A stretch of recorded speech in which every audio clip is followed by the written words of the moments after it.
All right, it's about time to start your fasting. And so I want to talk a little bit today about what fasting means and the practical side of the Daniel fast and eating a plant-based diet. So what I want to talk about today is we want to begin with the end in mind. And I think that the thinking and the processing that you do ahead of time is going to be super important. So we want to think about what is the ultimate goal in this, all right? So we're going to look at the spiritual, the physical, and the emotional end results that we're wanting to get. Obviously, spiritual is the number one. Our goal in this is to grow closer to God, to more clearly hear God's voice, to focus in on God, who He is, and what His plan is, and how we fit into that.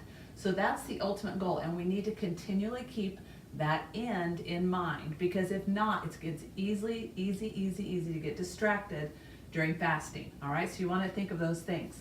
Number one thing is spiritual. So let's talk just a little bit about that. When you begin, you need to think about, what are you wanting from God? Are you wanting to know Him? Are you wanting to hear His voice more clearly? Are you wanting to be able to take time in your day to communicate with Him? Are you wanting to set aside time where you're spending more time on God, you're focusing in on Him? So obviously you want to be prepared to spend time in the Word every single day, right? The best way to hear from God is to read His Word. I would suggest, if you aren't already doing a Bible reading plan, that you read the book of Matthew during the fast. If our goal is getting to know God, Matthew is a great book to read through, getting to know Jesus, who He was as man and what He's asking us to do. All right, so your Bible is super important. Daily sitting down for the length of your fast, setting aside a time ahead of time, knowing that every day at this time you're going to set aside a time to spend time with God. I would also suggest that you have a journal on hand, an everyday journal. Take the scripture that you're reading, choose a verse or several verses to write out. What are those verses? What is God saying to you? Write those out. Questions that you have for God that you want Him to answer through prayer, prayers, what the scripture means to you, what you think God is saying to you, how are you going to apply that to your life? So use a journal. Also, I would suggest that you have a devotional, so a daily devotional that you're doing every day. If you're doing the fast with a group, maybe you have a specific book or devotional that you're going through, having that as well. So these 21 days, spiritually, you are spending time, you are deciding and focusing and making a priority, spending time with God every day, all right? Physically, you are going to have to prepare for the fast. If you're going to do the Daniel fast, you are going to eat a plant-based diet, and you're eliminating processed foods out of your diet. So that's going to shift how you eat. Most of us do not typically eat that way, so we're going to have to shift. Emotionally, you need to be thinking, I want to see results. I am willing to set aside my flesh to concentrate on my spiritual. You must make the choice and the decision to do that ahead of time. You must be resolute about it. It must be what you decide to do, because when we get hungry or when things get a little bit difficult, it's very easy just to quit and give up. But if you've decided at the beginning that this is what you're going to do, it's going to make a lot easier. All right, so you're going to prepare physically, you're going to prepare spiritually, and you're going to prepare emotionally. I want to talk to you a little bit about the process of the fast and what that looks like. I would encourage you, from the physical side, the practical side, to prepare ahead of time. Have foods on hand that are going to fit into the Daniel fast. And the reason that's so important is the less times you can go to the grocery store, the less times you're tempted to eat things that don't go along with the Daniel fast. Also, if you have things ready and set ahead of time, then you don't have to think about food. You can be thinking about what you're supposed to be thinking about. Remember, you are eating for nutrition and not for pleasure. We spend a lot of time eating for pleasure, thinking about food, preparing our food, and you're going to try to set that aside and concentrate on God when you would typically be eating. And so I want to encourage you to do that, all right? Now, in the process of this, you're going to have to think about what foods you can eat, and that's probably been the biggest question that's come up, is what foods can I have during the Daniel fast? Again, you're looking at a plant-based diet. So one thing I often tell people is, if you were standing in the Garden of Eden, what are the things that you could probably eat? fruits and veggies, so plant-based foods. And so I want to go over that. One of the things I want to do before I talk about the foods is really encourage you, do not get legalistic about foods. You want to have food on hand, you want to have in mind what you're supposed to eat, make that as easy and convenient as you can, but yet don't dwell on the food. Is your focus the food or is your focus God? And you might have to keep asking yourself that as well, all right? There's not a set legal way that you have to do it. It tells us in Daniel 1 that when he decided to set aside choice foods, then we know that he set aside things like meats, wines, and pleasure foods. And we know what our pleasure foods are. Our pleasure foods today are breads, sugar foods high in sugars, and desserts, fast foods, processed foods. Our pleasure foods are really our easy and most convenient foods. So during this fast, you're going to have to think differently, because you're going to have to choose foods that aren't the easiest, aren't the convenient, and probably aren't the most pleasurable to you. And so I want to look at what that looks like. So I would suggest ahead of time, go to the grocery store. There's several things that you need to look at. One is you may not be eating foods that you love all the time, all right? You're setting your flesh aside, what you love the most, to concentrate on God. So if you're saying, I can't eat this food because I don't like it, that's okay. You may be eating foods that you may be eating not your favorite foods. The other thing is convenience. Right now we eat what's most convenient, and that typically is processed foods, foods we can grab quickly, foods we can get through the drive-through. You're setting those foods aside, and those are very convenient, so that's why preparing ahead of time is really important, all right? Okay, so if you look at plant-based foods, let's talk a little bit about what that looks like. One of the things I've also heard is I can't do the Daniel fat, or I can't eat healthy because it's too expensive. And I want you to rethink that, thinking that isn't necessarily true. Some things that you will need to keep in mind is you need to choose foods that are affordable to your budget. And those will be foods that are in season currently, and those are foods that are on sale at the store. And so again, preparing ahead of time will help with that. Vegetables are going to be key here. You're going to eat vegetables, and so choose vegetables that you like the most, buy those. Try some new vegetables maybe that you haven't tried before. One of the benefits is you may find things that you like that you weren't preparing, or that you weren't eating because you didn't take the time to do it. So again, you can get frozen vegetables, you can get fresh vegetables, or you can get canned vegetables. You can get your vegetables any way you want. The thing is, they need to be only the vegetables and nothing added to them, all right? So frozen vegetables are the most economical way to go. These vegetables are all about $1 a bag. Choose the ones you like. Remember, you can eat vegetables for snacks in between meals. Vegetables, onions, baked potatoes, sweet potatoes, those are both very economical vegetables right now. Carrots, celery, all those are economical.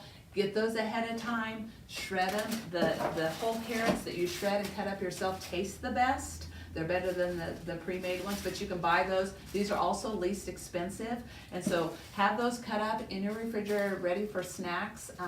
You can buy hummus, and that's just garbanzo beans blended, and you could eat that. You could eat it with salsa, and so anything fresh that you have. I have some salsa here. Cucumbers are here. Cucumbers aren't in season, but they were economical at the store, so that's something you want to keep in mind. And then cabbage is another one that I didn't buy that's fairly economical, but you can choose the vegetables that you like and then buy those.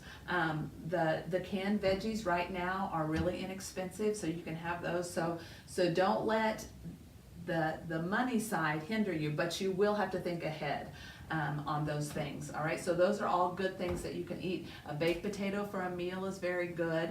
I have tomatoes are really good, so maybe if you typically have a soup that has tomatoes and beans, and you can have that, you just leave the meat out, all right? And so those are the veggies.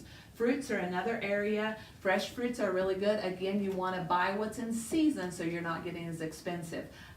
Bananas are typically pretty economical year-round. Right now, tangerines, oranges, and apples are your most are your most seasonal fruits, so they're going to be the least expensive. Remember, this can be sometimes after we get done with the meal, we want something sweet, so that those are good to keep in mind. Blueberries are really good. We're going to talk about adding those to your oatmeal, your whole grains, but they are a little more expensive. And then lemons and limes also, you can put those in your water, or you can have, if you're having hot tea versus coffee, you can put those in there. And then, one other thing about veggies is the canned V8 is really good. It's very filling. Also, you can warm it up and drink it, and it's kind of like a tomato soup if you like that, all right? If you haven't tried some of these, you can try them. I'm gonna go back to the veggies just a little bit. If you will use your onion and garlic, you can buy fresh garlic, or you can buy garlic in a jar like this, and it just takes a little bit. But if you will season your veggies with those, maybe use a little olive oil in your pan and saute some onions and some garlic, and then add your veggies, that makes a really yummy, like stir fry type food without any meat in it. Same way with soups. If you'll saute that onion and garlic first and then put your veggies in, and I'm going to show you the other thing that I just have on hand stapled during my Daniel fast is vegetable broth, because you can use this in the place of like a chicken broth or a beef broth, and it's all made out of veggies. I also use this instead of, like, you're going to avoid anything from animals, so that includes all dairy, that includes your butter. And so when I have a baked potato, I add the veggie broth on top of it so the baked potato isn't as dry. This is really good. You can also buy like bouillon cubes, which these are just little cubes that you put in boiling water and they make veggie broth. This is a little more economical way to go with your vegetable broth. All right, back to the fruits. Also, canned fruits. Canned fruits are inexpensive. These canned fruits that I bought these today, and they were less than $1 a piece. The thing you have to be careful on the canned fruits is you need to look at your label and make sure that they only have the fruit and the fruit juice in them. Sometimes they will add sugar to them. If they have any word that ends in OSE, sucrose, then they have sugar added to them. All right, so you need to keep that in mind when you're buying fruits. Again, and then back to labels. Anything that try to stay with foods that are fresh, but if you buy a label, you need to look at the label and see the least number of items on the label, the better it is for you. But you need to look for sugars, because sugar is one of the ways they preserve foods. And so sometimes they'll add sugar to things, and you're avoiding sugar during the Daniel fast, all right? Fruit juice is good. Again, you want to look for the 100% juice, but again, this can be a pleasure food, so you don't want to you don't want to go to the other extreme as well, just eating till you're full all the time and eating a lot of sweet, natural sweet food, so you want to avoid doing that. All right, then I want to move on a little bit to grains here. And so anything that is a whole grain you can have, which means that it's a plant-based food, all right? Oatmeal is a good one. You can add your fruit, bananas, blueberries, apples, nuts to your oatmeal. That's a good nutritious food. Also, I have here quinoa, and that's another it's a grain food, but it's very high in protein, and so it's very good for you. You can use it anywhere. You can use rice. You can even boil it and then cool it, and you can use it in a salad. So this is another good food to get. Your brown rice, you can either buy it already parboiled or quick rice, so it's more quickly, or you can buy rice in the bag. The whole grain brown rice are the best. They're the most natural, and they have not been processed. Another item that you might look at is your cornmeal. It's just corn, and so it's a grain, and you can use it in different items. One of the things that I know one of the ladies did was they took canned corn, and I have canned corn over here, and they mixed it with the cornmeal and then cooked it that way, and it made it almost kind of like a bread. So that's a possibility as well. All right, then proteins. Remember, you need to get your proteins. You're not going to be eating meat, but you still need protein in your diet. Obviously, our body needs protein, but the other thing about protein is it digests the slowest. So when we eat protein, we feel the fullest longest, so it will sustain us the longest. Fruits and veggies and whole grains will digest very quickly. You'll see a difference in your digestive system after a couple of days into the Daniel fast. So you will need to put some proteins in your diet, and that's really important because you're not having meat. So some of the ways best ways of protein, I talked about quinoa, also your beans, all right? So, and these are another very economical form of protein. These you can cook for long periods of time, like during the day in your crock pot. I would encourage you to Google recipes for that as well. You can get canned beans, those can be warmed up quickly. All different kinds of canned beans. I have just all different kinds, and those are also really good to add to soups. You can add quinoa, barley, split pea. Those also you can buy at the store and add to soups that will add protein to your soups, and using again your veggie broth in those, right? Peanut butter is full of sugar unless you buy the 100% peanut butter or almond butter or any of those things. This is going to be one of your more expensive items, so that may be something that you don't want to add to your Daniel fast. But if you're a big peanut butter lover, you can add that. You just need to look for the 100% peanuts. The consistency is a little bit different, and it's a little more expensive. All right, nuts are also a good source of protein, but nuts can be expensive, and so that may be something that you want to buy or eat sparingly, but it depends on the kind of nuts that you buy. Peanuts, cashews are less expensive. Your mixed nuts, pecans are a little more expensive. You can also buy big bulk bags like at Sam's of your pecans and your almonds. Again, that's going to be one of your more expensive foods, but it's a good source of protein and snack. I want to remind you though, as we look at these things, that it's okay to be hungry. Fasting is hunger. And as you're thinking about being hungry and being in a state of hunger, it will remind you where your focus is. And your focus is truly having a hunger for God and the things of God. And that's what your goal is. I want to just put a few things in here that have been helpful to me that I've done. One is milk was a little bit hard to not have on hand, so you can buy almond milk, and so that would be Daniel fast friendly. It is a little more expensive than regular milk, but you can add that to your oatmeal, or you can add that where you might need milk sometimes.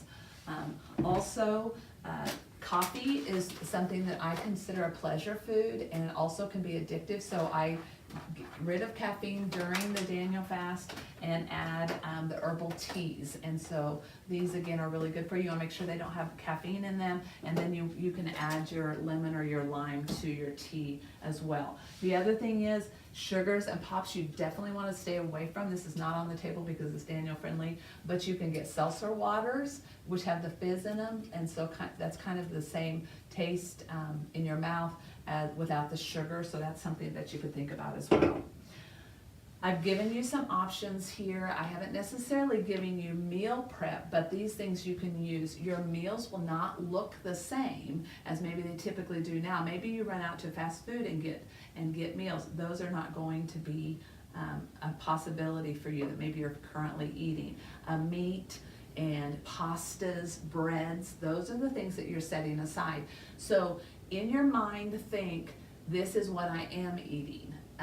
There's more things that you can eat that I gave you options for. There's just some categories that you're going to set aside. You're going to set aside desserts and sugar foods. You're going to set aside breads and pastas. You're going to set aside meats. You're going to set aside packaged processed foods, and you're going to set aside fast foods. So those are the main things that you're going to set aside. There's lots of things that you can have. Eating out at restaurants, you can still eat. You can have baked potatoes. You can have sauteed vegetables.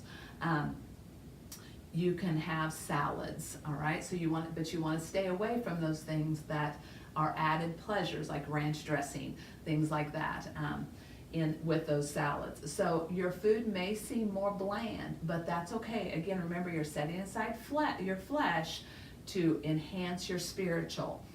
The end results of this is an amazing thing, spiritually, emotionally, and physically. First of all, spiritually, is that something happens when we set aside a time of prayer and fasting, and we truly focus on our spiritual life. It affects our time. We spend a lot of time thinking about what we're going to eat, going out to get food at a restaurant or preparing it. We think about what we're going to eat. We think about the pleasant things that we like to eat. Use that time that maybe you would typically be preparing or sitting down to a meal to use that time for reading the Word. Use that time for spending time with God. Use that time for prayer. So I would encourage you, if it's possible for you, set aside one meal a day and spend that time with God instead of eating. And the other thing is physically. These are foods that God created for us to eat. We talked about eating foods that you could have in the Garden of Eden. Those are the foods that God created for us to eat. They are the most healthy for our bodies. You will feel good once you get past the shock of not eating the processed foods and the sugars and the flours. You will feel good. Your digestive system will be cleaned out. You'll feel good. And because of that, you have more clarity in thinking. And a lot of times, even some health issues you have, joint issues and maybe in clarity of thinking, will be better when you start eating the foods that God intended for your body. It's good for your family. Some of you are feeding your children and you're having to figure all that out. Maybe encourage your family to eat more healthy. Try some foods that you haven't tried before. Explain to them as you go that you're not just on this diet, but that you are really trying to please God, and that you want to start a new habit so that you can eat healthy and live longer and serve God longer. So talk to your family as you go about what you're doing and why you're doing it. I want to really, again, one more time, just encourage you, don't make this about a food. Don't make this about a diet. Don't make this about losing weight. Make this about focusing on God. And because food is so important to us, that is a good way for us to direct our focus onto God and away from things that aren't always good for us. All right? I'm excited. This is going to be fun and yummy. I'm excited that at the end of this, you're going to feel better, and you might just be excited about some foods that you haven't eaten before.